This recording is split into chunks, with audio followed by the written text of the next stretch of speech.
નમસ્કાર દીપોત્સવ દિવાળીથી દિવાળીમાં આપનું સ્વાગત છે. હું છું પ્રીતિ દલાલ અને આજે આપણે વાતચીત કરીશું હેલિયોસ ઇન્ડિયાના CEO દિનશો ઈરાની સાથે. દિનશોજી, ઘણું સ્વાગત છે આપનું CNBC બજારમાં. અને દિવાળી ફેસ્ટિવ સિઝનમાં આપણે જ્યારે એન્ટર થઈ ગયા છે, અહીંયા એક ફેસ્ટિવિટીઝનો જોશ આપણે જોઈ રહ્યા છે. માર્કેટમાં નહોતો દેખાતો હોય, હવે થોડો દેખાવા લાગ્યો છે. કઈ રીતના આગળ દિવાળીમાં માર્કેટ વધી શકે છે, કઈ રીતના તમે ટ્રેન્ડ જોઈ રહ્યા છો? પ્રીતિજી, પહેલું તો આભાર તમારો શો પર આમંત્રિત કરવા માટે અને તમને તમારા દર્શકોને very good afternoon. Preetiji, actually આપણને એવું જ લાગી રહેલું હતું કે આ બજારમાં જે એમના કરેક્શન આવ્યો છે તે એકચ્યુઅલી હેલ્ધી છે, પણ તે જોઈતો બી હતો, જરૂર બી હતી એની. કારણ કે તમે જોશો તો મિડ કેપ ને સ્મોલ કેપમાં ખાસો ફ્રોથ આવી ગયેલો હતો. તે ખાસા હાઈ વેલ્યુ થઈ ગયેલા હતા તેમાં. ને તે એક જરૂરત હતી ત્યાં કે જરા થોડો સાવધાન કરવા ઇન્વેસ્ટરોને કે આ એક સિંગલ લાઇનમાં ગ્રોથ નહીં આવી શકતી, તે વચમાં ઝટકા બી પડે તમને. ને તે હિસાબે આપણને લાગ્યું કે આ સારું છે. પણ તે બીજું એક ચીજ આપણને આ ખબર હતી કે જે લાર્જ કેપ છે ત્યાં તો એટલીસ્ટ ઓલમોસ્ટ, અગર જો તમે નિફ્ટી 500ની વાત કરો, NSE 500ની, ને તમે 2/3 એનું અગર જો માર્કેટ કેપ લો, $5 ટ્રિલિયન માર્કેટ કેપ છે, અને તમે 2/3 અગર જો માર્કેટ કેપ નિકાલો એનું, તો તે 2/3 જે માર્કેટ કેપ જે કંપની અકાઉન્ટ કરતી હતી, લગભગ કઈ 120 કે 30 કંપની છે જે account for 2/3 of the market cap. તે તમે 120-30 કંપની જોશો તો ત્યાં જે પી હતો તે 19-19.5 પી હતો. તો ઓબ્વિયસ હતું કે તે જરૂરત નહીં હતી કરેક્ટ કરવાની, કે તે હજુ બી રિઝનેબલ લેવલ પર છે. તેથી આપણને આ ખબર હતી કે આ કરેક્શન જે છે જાસ્તી વાર ચાલશે નહીં. એટલીસ્ટ લાર્જ કેપમાં તો it has to come back. ને તે તમે આજે જોયેલા છો કે તે રિવર્સલ આવેલો છે ત્યાં. Large caps R coming back, ને તેથી આપણને ત્યાં જ કમ્ફર્ટ છે. ને આઈ થિંક આજની તારીખમાં બી આગળ ચાલતે એટલે તમે આ દિવાળી ટુ દિવાળી જોશો તો જે આ તમે લાસ્ટ દિવાળીથી ઓક્ટોબર શરૂઆતની સુધી જે તમે રિટર્ન જોયો મિડ કેપના સ્મોલ કેપમાં, તે તો રિપીટ નથી થવાનું. લાર્જ કેપનો રિટર્ન હવેવર મે જસ્ટ રિપીટ, કારણ કે આ લાર્જ કેપ એકચ્યુઅલી તમે જોવા જાઓ લાસ્ટ 3 વર્ષથી નિફ્ટી 50 તેનો રિટર્ન એ સમ 13%. તે એકચ્યુઅલી તમે હવે જો 6 વર્ષ જાઓ, 7 વર્ષ જાઓ, યા તેની પહેલેના 25 વર્ષ બી જાઓ તો ત્યાં બી રિટર્ન 16% હતો. તો ઓબ્વિયસલી તે return has to come back to normal. That's why આજની તારીખમાં આપણો કમ્ફર્ટ જાસ્તી લાર્જ કેપમાં છે rather than mid and small. Absolutely. અને એ આપણે ઘણા વખતથી ચર્ચા કરી રહ્યા છીએ કે હવે લાર્જ કેપ ફંડ્સમાં આપણે નજર રાખવી જોઈએ, કારણ કે વેલ્યુએશન વાઇઝ અને એક જો તમને સ્ટડીનેસ જોઈતી હોય અને જે અત્યારના આપણે વોલેટાઇલિટી માર્કેટમાં જોઈ રહ્યા છીએ, તો મે બી એ ગ્રુપ તમને પ્રોવાઈડ કરી શકે છે. પણ ગોઈંગ ફર્ધર તમે કઈ રીતના જોઈ રહ્યા છો? બિકોઝ અત્યારના જે આપણા જે સેકન્ડ ક્વાર્ટર્સના નંબર દિનશોજી જે પેન આઉટ થઈ રહ્યા છે, એક મિક્સ બેગ આવી રહ્યા છે, થોડા નિરાશાજનક પણ આપણે આવતા જોઈ રહ્યા છીએ, અને એમાં લાર્જ કેપ કંપનીઝ પણ ઇન્વોલ્વ છે. કઈ રીતના તમે ચૂઝ એન્ડ પિક કરી રહ્યા છો? કઈ રીતના તમે નિવેશ કરશો? પણ ઓન ધ અધર હેન્ડ જો આપણે મિડ સ્પેસમાં બ્રોડર માર્કેટ્સમાં જોઈએ તો ત્યાં પણ એક મિક્સ નંબર્સ આવી રહ્યા છે, પણ they are not bad as well. કઈ રીતના તમે અત્યારની આગળની સ્ટ્રેટેજી કરશો? અને જો આપણે સંવત ટુ સંવત જોઈએ, તમે કહ્યું કે જે રિટર્ન્સ આપણને મળ્યા છે મે બી આપણે એક્સપેક્ટ નથી કરી રહ્યા આગળ જતાં, તો એ સિનારીઓ જોતા કયા સ્પેસમાં તમને વધારે અત્યારના ઓપોર્ચ્યુનિટી લાગી રહી છે? તમે કહ્યું લાર્જ સ્પેસ, પણ કઈ રીતના તમે અહીંયા સેક્ટર વાઇઝ ડિટેક્ટ કરશો? તમારા એક સવાલમાં તમે 3-4 સવાલો કીધા, તો લેટ મી સ્ટાર્ટ વિથ કરતા ગયા હું તમને સવાલો પૂછતી. સો રિઝલ્ટની અગર જો વાત કરીએ તો રિઝલ્ટ સ્પેસિફિકલી તમે જોશો તો જ્યાં ખરાબ રિઝલ્ટ આવેલા છે, માર્કેટ હેઝ બીન વેરી અનફોરગિવિંગ. તે જે કરેક્શનો તમે જોયેલા છે તે બધા સ્ટોક્સમાં, આજની તારીખમાં તમે ઇન્ટરગ્લોબ જાઓ, યા તો તે ઇન્ડિગો, યા તો તમે આપણું આ IDFC ફર્સ્ટ જાઓ, તે જે હિસાબે, અને ફ્રાઇડેની વાત કરશો તો ઇન્ડસઇન્ડ બેંક, તો ત્યાં ખરાબ રિઝલ્ટ આવેલા છે ત્યાં બહુ જોરમાં કરેક્શન આવેલું છે. ને દેટ ઇઝ નીડેડ ઓલ્સો, કારણ કે એકચ્યુઅલી એક તરફથી આ તમને આ ઇન્ડિકેટ કરેલો છે કે there is no comfort for underperformance. તો તે એક ચીજ છે. પણ તે જ્યાં સારા રિઝલ્ટ બી આવેલા છે ત્યાં તમે જોયેલું છે કે market has rewarded those companies. Companies. તો તેથી એક સેમ્બલન્સ જેવું આવી ગયેલું છે બજારમાં. તે સમજબૂજથી હવે I think investors are progressing ahead. તો તે એક પોઝિટિવ છે. હેવિંગ સેડ દેટ, તમે આજે આમના જે લાર્જ કેપના જે રિઝલ્ટ્સ આવી રહ્યા છે, મિક્સ બેગ તો છે જ, પણ તે જે ખરાબ છે તે કમ છે ને જે સારા આવી રહ્યા છે તે જરા જાસ્તી છે. ને એઝ થિંગ્સ પ્રોગ્રેસ લાર્જ કેપમાં તમે તે જ જોશો. હવેવર પણ મિડ કેપ ને સ્મોલ કેપની અગર જો તમે વાત કરો તો ત્યાં મને લાગે છે ડિસઅપોઇન્ટમેન્ટનો જે રીઝન છે જે ખાસો જાસ્તી રહેશે. અને તેથી આપણને ત્યાં જાસ્તી કમ્ફર્ટ નથી તે હિસાબે. પહેલી ચીજ તો ત્યાં હતી. ને બીજું, તમે અગર જો even on a large cap basis તમે ઓવરઓલ અગર જો કેટેગરી જોશો તો financial services are expected to do better than the rest. તો તેથી આપણને લાગે છે તે જે સેક્ટર છે તે એકચ્યુઅલી એનું જે ટ્રેન્ડ છે તે કેરી ફોરવર્ડ કરશે. ને ત્યાં બી સિલેક્ટિવ રહેશે. ફોર્ચ્યુનેટલી જે લાર્જ કેપ છે જે કમાન્ડ કરે છે તે ઇન્ડેક્સને, તેના રિઝલ્ટ ખાસા સારા આવેલા હતા. ને એઝ અ રિઝલ્ટ તે લોકો ખાસા હેલ્ધી પેલું બી દેખાડેલું છે, આપણું પ્રાઇસ ગ્રોથ બી દેખાડેલું છે in terms of share prices. તો તે આપણને લાગે છે કે તે જે લીડરશિપ છે તે હવે will shift to financials, banks in particular ને private sector specifically. આપણને લાગે છે ત્યાં તમને લીડરશિપ, એટલે માર્કેટિંગ લીડરશિપ ત્યાં શિફ્ટ થઈ જશે. બીજું જે અમને સેક્ટર એવું લાગે છે જ્યાં રોટેશન ખાસા જોરથી ચાલુ છે, તે નોર્મલી બજારમાં એવરી યર 2 years એક સેક્ટર આવે જ જે લીડ કરે, તે આપણને લાગે છે અપાર્ટ ફ્રોમ ધ બેંક્સ જે આપણને લાગી રહ્યા છે will be the sector leaders going forward. તેની જગ્યા આપણને બીજો એકવાર જે સેક્ટર લાગે છે which is a heavy weight in the index is IT. ત્યાં બી આપણને લાગે છે કે એક તરહથી એક લીડરશિપ શિફ્ટ આવેલો છે. ને ફોર્ચ્યુનેટલી યુએસ જ્યાં બધા સોફ્ટ લેન્ડિંગની વાત કરતા હતા યા તો હાર્ડ લેન્ડિંગની વાત કરેલા, ત્યાં આપણને એવું લાગે છે કે જે હિસાબે હમણાં ચાલી રહેલું છે યુએસ, આઈ ડોન્ટ થિંક કે લેન્ડિંગ કે એવી સોફ્ટ કે હાર્ડ થવાની છે. They will keep on in a flight mode. ને તે કન્ટિન્યુ એટલીસ્ટ એક વર્ષ સમજ તો કન્ટિન્યુ જ થશે. તો that is the positive. Irrespective of કયો પ્રેસિડન્ટ આવવાનો છે, ત્યાં હમણાં ઇલેક્શન રિઝલ્ટ આવવાના છે, પણ which ever president comes, I think it be good for the market only. તો તે હિસાબે દેટ કમ્ફર્ટ ઇઝ દેર આ સેક્ટરમાં. અને જેમ લાસ્ટ ટાઈમ બોલ્યો હતો કે તમે ત્યાંની આઈટી કંપનીઓ જો તો તે લોકોની ગ્રોથ રેટ બહુ સારી છે. એન્ડ ફોર્ચ્યુનેટલી તે જે આઈટી કંપનીઓ છે તે આપણી આઈટી કંપનીઓને સર્વિસીસ માટે યુઝ કરે છે.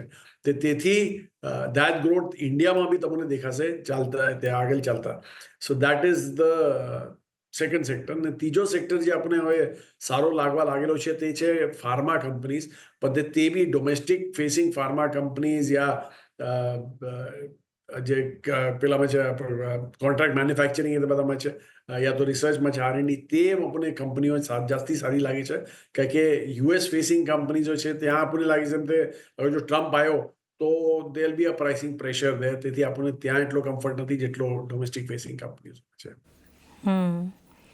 ઓકે, તો બેંક્સ, આઈટી અને ફાર્મા, ડોમેસ્ટિક ફેસિંગ ફાર્મા પર આપણે નજર રાખી શકીએ છીએ, જ્યાં એક આપણે ઓપોર્ચ્યુનિટીઝ જોઈ રહ્યા છીએ.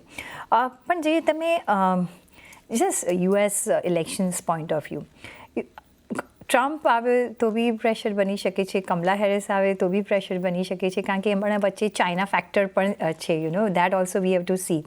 કઈ રીતના યુએસ ઇલેક્શન્સ એક ટર્ન અરાઉન્ડ લાવી શકે છે માર્કેટ ટ્રેજેક્ટરી વાઇઝ, કારણ કે હવે this month right, sorry next month November, કઈ રીતના એ ચેન્જીસ લાવી શકે છે જે અત્યારના માર્કેટની જે સિચ્યુએશન છે, ચાઇના તરફથી જે આપણે રિપરકશન્સ જોયા ને લીધે જે રિપરકશન્સ જોયા, એ પણ મે બી એક સેટલ ડાઉન થશે એવું લાગી રહ્યું છે કે એ લોકો પણ રાહ જોઈ રહ્યા છે કે કની ગવર્મેન્ટ આવી રહ્યા છે. અને સાથે જે જીઓપોલિટિકલ ટેન્શન્સ છે, કયા ફેક્ટર્સ તમને લાગે છે કે એક વધારે વર્ટિકલ અપવર્ડ મૂવમેન્ટ ઇન્ડિયન માર્કેટ્સને આપી શકે છે, બિસાઇડ્સ ઓફકોર્સ આપણા પરફોર્મન્સીસ? અચ્છા પ્રીતિજી, એકચ્યુઅલી તમે જે બોલ્યું આ યુએસ ઇલેક્શનનું, મને લાગે છે એકચ્યુઅલી જે આપણી સેલિંગ આવેલી હતી ઇન્ડિયામાં, તે મને લાગે છે જાસ્તી ટુવર્ડ્સ યુએસ હતી. કારણ કે ટ્રમ્પ ટ્રેડ જે આપણે બોલેલા છે તે પ્લે આઉટ થયેલો હતો રાધર દેન ચાઇના. કારણ કે તમે જોશો આ મંથ ટુ ડેટ, ઓક્ટોબર મંથની અગર જો આપણે વાત કરીએ તો ઇન્ડિયામાં તો સેલિંગ આવી જ છે. સેકન્ડરી માર્કેટમાં આઈ બિલીવ $10-10.5 બિલિયન સેલિંગ છે. પણ તમે ચાઇના બી જોશો તો ત્યાં બી $12 બિલિયન સેલિંગ થયેલી છે એફઆઈઆઈની. તો ત્યાં બી એ લોકો મની પુલ આઉટ કરેલા છે. અને મને લાગે છે ને આ મની જે પુલ આઉટ કરીને they are moving towards US only right now, કે ત્યાં જાસ્તી સેફટી દેખાઈ છે એ લોકોને. ને ફોર્ચ્યુનેટલી ત્યાં એટલું કેપિટલ ગેઇન્સ એટલું બધું નથી ફોર ફોરેન ઇન્વેસ્ટર જે ઇન્ડિયામાં છે. તો I think that trade is playing out more than anything else. I don't think China આપણો રિસ્પોન્સિબલ હતો for money flowing out from India. તો તે એક ચીજ હું જરા ક્લેરિફાય કરી દઉં. ને બીજી જે તમે બોલ્યા કે ટ્રમ્પ આવે કે કમલા હેરિસ આવે, આઈ થિંક જ્યારે બી જે બી ડિસાઇડ થશે તે ટ્રેડ રિવર્સલ થવાનો જ છે. જે તમને હમણાં જેમ ટ્રમ્પ ટ્રેડની વાત કરેલું છું, normally it is buy on rumour sell on news. તો તે મતલબ ત્યાં બી એપ્લિકેબલ છે. તો એક વખત તે આવી ગયું, nobody will wait for the policy decisions. બધા પાછા મની મૂવ બેક થશે. ને જ્યારે બી તે થશે તે ઓબ્વિયસલી લાર્જ કેપમાં ફ્લો આવશે, કે તે જ લોકો વેચીને ગયેલા છે. તો ત્યાં જ લોકોની બાઇંગ થશે પાછી. તો તેથી આપણી that is the second reason આપણું કમ્ફર્ટ લેવલ વધારે છે ત્યાં. અને એકચ્યુઅલી આઈ ડોન્ટ થિંક કે યુએસ ઇલેક્શનમાં કંઈ ઇન્ડિયાને કંઈ બેનિફિટ યા ઘાટો થવાનો છે. કારણ કે આઈધર જે બી આવશે એકચ્યુઅલી ત્યાં તો બોલેલા છે કે જો ટ્રમ્પ આવ્યો તો ડેફિસિટ વધી જશે, ને કમલા આવી તો ઓબ્વિયસલી ડેફિસિટ રહેશે, પણ તે એટલો જાસ્તી નહીં રહેશે જેટલો ટ્રમ્પ આવી રહ્યો છે. તો તે હિસાબે ગિવન કે US is a currency of reserve, dollar જે છે યુએસનો, તો મને લાગે છે ટ્રમ્પ આવ્યો તો obviously you will see he wants a weakened dollar. તો તે મને લાગે છે તે he'll try to play out that ત્યાં. ને obviously I think the bigger trigger જે છે ઇન્ડિયામાં તે આપણો જ રહેશે. એ તો ફાઇનાન્શિયલ સપ્ટેમ્બર જે ક્વાર્ટર છે તેના એટલા સારા નથી. પણ તે અગર જો આરબીઆઈ કઈ ઇન્ફ્યુઝન કરે લિક્વિડિટીનું, યા તો ઇન્ટરેસ્ટ રેટ કટ કરે, તો જ આપણને લાગે છે એક મોટો ટ્રિગર આવી શકે છે. આપણે બજારને વસ્તુને obviously FI coming back also is a big trigger. પણ તે RBI will be the bigger trigger. ને પણ તે આજની તારીખમાં એવું નથી લાગતું, જે હિસાબે આપણો રૂપિયો એટલો વીક છે. તમે જોયેલા છે આપણા reserves are going down every day. કારણ કે આરબીઆઈ રૂપિયા ખરીદવાની ટ્રાય કરેલા છે to stem that fall by selling the dollars. પણ તે આપણને નથી લાગતું કે એટલું ઇમ્પેક્ટ આવશે આમની તારીખમાં. તેથી આપણને એવું લાગે છે કે પહેલા ક્વાર્ટરમાં things will shift out on the RBI front at least. Dinshu ji, last સંવતથી આ સંવત અને હવે ટુ નેક્સ્ટ સંવત, ઓફકોર્સ એવરી સંવત ટુ સંવત એવરી આપણે ચેન્જીસ જોતા હોય છે, ને આપણી પોલિસીઝ અને સ્ટ્રેટેજીસ આપણે ડિફરન્ટ કરતા હોય છે. ને તમે જેમ કહ્યું કે જે આપણે લાસ્ટ રિટર્ન્સ મળ્યા છે લાસ્ટ યરમાં, એ હવે આવતા વર્ષમાં નહીં મળે. અને એ બધા જ એક્સપર્ટ્સે કહ્યું છે. કેટલો આપણે એક ડીપ ડાઉન કટ લેવો પડશે? શું એક્સપેક્ટેશન સાથે હવે આગળ ચાલવાનું રહેશે? અને એ તમે કહ્યું કે ફક્ત લાર્જ કેપથી જ આપણને મળી આવશે, કે majority of the large cap section સાથે આપણે કામકાજ કરવું પડશે? અને જેમ તમે કહ્યું કે એમાં વર્ટિકલ્સ છે, બેન્કિંગ અને આઈટી અને એ એરિયાઝથી આપણે સ્ટિક થવાનું રહેશે. કઈ રીતનું પોર્ટફોલિયો તમે બિલ્ડ કરશો જેથી આપણા રિટર્ન્સ બહુ હિટ ન થાય? અને જો કટ લેવાનો જ છે તો કેટલો કટ તમે એક્સપેક્ટ કરી રહ્યા છો? સો એકચ્યુઅલી પ્રીતિજી, કટ જેવું નથી લાગતું આપણને. That is the good part. કારણ કે આ આપણા ઇન્ડિયામાં ગ્રોથ આવતી રહેશે, તેથી તમને કટ નહીં લાગશે. પણ જેમ મેં બોલ્યું, એક્સેસ જે થઈ ગયેલો છે that has to come out. So at least આપણને એવું લાગે છે કે at least in the small cap જે બેસ્ટ કેસ તમારો જે સિનેરિયો પ્લે આઉટ થશે તે ટાઈમ કરેક્શનનો સિનેરિયો હશે. એટલે when you move from 1 year earnings to the next year earnings, ત્યાર સુધી તમારો ભાવ ફ્લેટિશ રહેશે. તેથી એક સેમ્બલેન્સી આવી જશે વેલ્યુએશન્સમાં કે ગ્રોથ છે, પણ તે હવે નેક્સ્ટ યરના હિસાબે તમને પી આપવા પડશે, તે મલ્ટિપલ્સ આપવા પડશે for the small cap phase. Mid કેપમાં તમે જો 40 કે 50 સ્ટોક જ છે, જે એકચ્યુઅલી 150નું યુનિવર્સ છે મિડ કેપનું, પણ તેમાં 40-50 સ્ટોક જ છે જે એકચ્યુઅલી જે આખા ઇન્ડેક્સને ખેંચેલો છે. તે 70-80% of the index can be accounted by this 40 stocks. તો તમે તે 40 સ્ટોક નિકાલશો તો ઓબ્વિયસલી તમારા પાસે 40-50 સ્ટોક જે છે તે 100 સ્ટોક રહેશે તમારી પાસે હજી બી ટુ પ્લે આઉટ વિથ. પણ તે જે લાર્જ કેપ છે ત્યાં તો આપણને લાગે છે કે જે મેં બોલ્યું કે એકચ્યુઅલી હિસ્ટોરિક ગ્રોથ બી તમે જોશો તો even that has not been achieve by the large caps. તેથી આપણને લાગે છે કે આ સંવતથી નેક્સ્ટ સંવત સુધી લાર્જ કેપ જે છે તે રેલી કરશે, ને તે દેટ વે તમે જોશો કે large caps are the one which drive the market. Return ભલે તમારા સ્મોલ કેપમાં મિડ કેપમાં બને બધે દે ડોન્ટ ડ્રાઈવ ધ માર્કેટ, બધા લાર્જ કેપ જ ડ્રાઈવ કરે. તેથી આપણને લાગે છે તે લાર્જ કેપ જ છે જે તમારું ઇન્ડેક્સ ઉપર જ રાખશે. તેથી સ્મોલ કેપમાં 0, મિડ કેપમાં સિંગલ ડિજિટ્સ ને લાર્જ કેપમાં mid double digits. I think તે is a very reasonable estimate for you to come out with.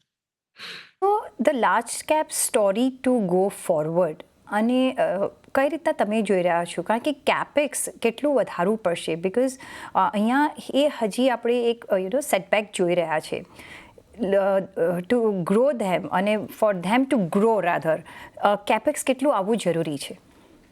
તો એકચ્યુઅલી પ્રીતિજી કેપેક્સની જરૂરત તો બહુ છે, પણ તે અનફોર્ચ્યુનેટલી આ જે બજેટ આવેલો હતો જે પ્રેઝન્ટ થયેલો હતો જુલાઈમાં, ત્યાં તમે જોયું કે કેપેક્સ કટ કીધેલો છે આ ગવર્મેન્ટે. તે ડેફિસિટ પોતાનું કંટ્રોલ કરવા માટે 5.1%નું જે અનાઉન્સ ડેફિસિટ હતું ફેબના વોટર એકાઉન્ટમાં તે કટ કરીને 4.9 કીધું. ને તે હિસાબે તમે લાસ્ટ 2 મહિનાના જો કેપેક્સ સ્પેન્ડ જોશો ગવર્મેન્ટના ખાસા હદ તક એ લોકોએ કમ કરી કાઢેલા છે. અને અનફોર્ચ્યુનેટલી મેઇન જે હિટ આવ્યો તે રેલવેઝ ને ડિફેન્સમાં જ આવેલો છે ત્યાં કેપેક્સ કટમાં. પણ તે ગોઈંગ ફોરવર્ડ તો ઓબ્વિયસલી કેપેક્સની જરૂરત રહેશે. ને private sector capex also has to kick in. Already થોડું ઘણું પિકઅપ થયેલું છે પ્રાઇવેટ સેક્ટર, પણ તે લોંગ વે ટુ ગો. ને સ્પેસિફિકલી હમણાં આજની તારીખમાં મને લાગે છે private sector capex also hold back કરશે, કારણ કે એક તો ડિમાન્ડમાં ગ્રોથ નથી. ઇનફેક્ટ જે હજી સુધી જે રિઝલ્ટ આવેલા છે બધાએ પોઈન્ટ આઉટ કીધું છે કે urban slowdown is very much on the cards. તેથી મને લાગે છે પ્રાઇવેટ સેક્ટર કેપેક્સ અગેન થોડું થમી જશે, એટલું જાસ્તી જોરમાં નહીં થશે. તેથી મને એવું લાગે છે કે આ વર્ષે capex probably will play out, પણ તે એટલા જોરોમાં નથી. તો તમે અગર જો મને એક તમે પૂછેલું હતું કે પોર્ટફોલિયો કેમ કમ્પોઝ કરવાનું going forward looking at the market, તો મને એવું લાગે છે આપણે તમે જો મને પૂછો તો major chunk will come from financials, the next big chunk will come from IT, પછી આપણું ફાર્મા અને કન્ઝમ્પશન રિલેટેડ સ્ટોક્સ, તેવી હાઈ એન્ડ કન્ઝમ્પશન એટલે ટુરિઝમ એટલે બધું હોટેલ્સ બધા, તે should be the third component, fourth component. The last will be the balancing component, be your capital goods and capex related. સો એક સેક્ટર રોટેશન પણ હમણાં ચાલી રહ્યું છે, રાઈટ? અને of course you did name all the sectors કે જ્યાં અહીંયા આપણે આગળ સારો એવો રિટર્ન્સ આવી શકે છે.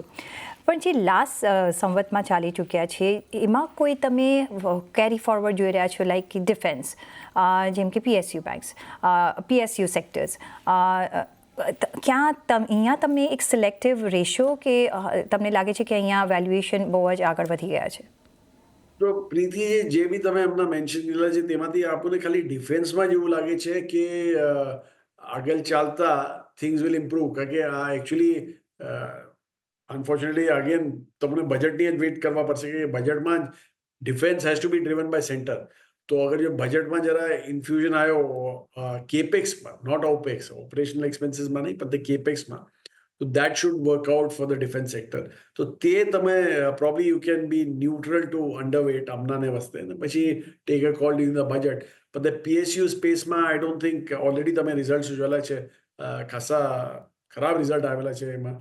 તો તે આપણને એટલી કમ્ફર્ટ નથી, either on the banks or the oil and gas sector. ત્યાં એટલી આપણી કમ્ફર્ટ નથી. ને એક ઓર જે લીડર હતો till not so long back, autos, ત્યાં તો આપણને લાગે છે એમ કે ખતમ થઈ ગયું. તે હવે leadership is over in that space, ને don't expect much from that space. So then what can I expect from the precious metals? Because અહીંયા આપણે ઘણા બધા હાઈસ થતા જોયા છે, પણ શાઇન હજી પણ એવી ને એવી છે, ને વી વિમેન તો like all this precious metals. કઈ રીતના તમે જોશો અહીંયા, શું એઝ અ ઇન્વેસ્ટર તમને ઓપોર્ચ્યુનિટી હજી પણ લાગી રહી છે કે આપણે અહીંયા નિવેશ કરી શકીએ? પ્રેશિયસ મેટલ્સ એકચ્યુઅલી તમે જોશો તો it's more of a risk trade. હવે ઓબ્વિયસલી ગ્લોબલ ઇન્ફ્લેશન વધી રહેલો છે, જીઓ પોલિટિકલ ટેન્શન જે તમે વાત કરી હતી પહેલે, ત્યાં બી જરા પિકઅપ આવેલો છે. તો it is more of a risk trade. Things જેમ જ આ બધું સુધરવા લાગશે, તમે જોશો કે આ precious metals again will come back to the same steady growth rate as such. પણ તે એકચ્યુઅલી એકાદ વર્ષ જ એવું મળે તમને જ્યાં precious metals bit equities. Otherwise equity market તો હંમેશા બધા એસેટ ક્લાસીસમાં બીત કેટલો છે એન્ડ લોંગર ટર્મ અગર જો રહેવું હોય તો ઇક્વિટી જ should be the exposure that you should be taking. ઇક્વિટીમાં જ આપણે એક્સપોઝર લેવું જોઈએ, પણ થોડું જો ગોલ્ડમાં લઈ રાખીએ તો વાંધો નથી for us on the lighter note for the women. But on that note ઘણો આભાર તમારો દિનશોજી અમારી સાથે જોડાવા બદલ, અને તમને બિફોર વી એન્ડ દિવાળીની ઘણી બધી શુભકામનાઓ, seasons greeting and all the very best from our whole team. આભાર પ્રીતિજી, ને તમને તમારા દર્શકોને બી seasons greetings. Thank you so much. અને એ સાથે જ મને પણ આપશો રજા, પણ જોડાયેલા રહેજો CNBC બજાર સાથે. નમસ્કાર.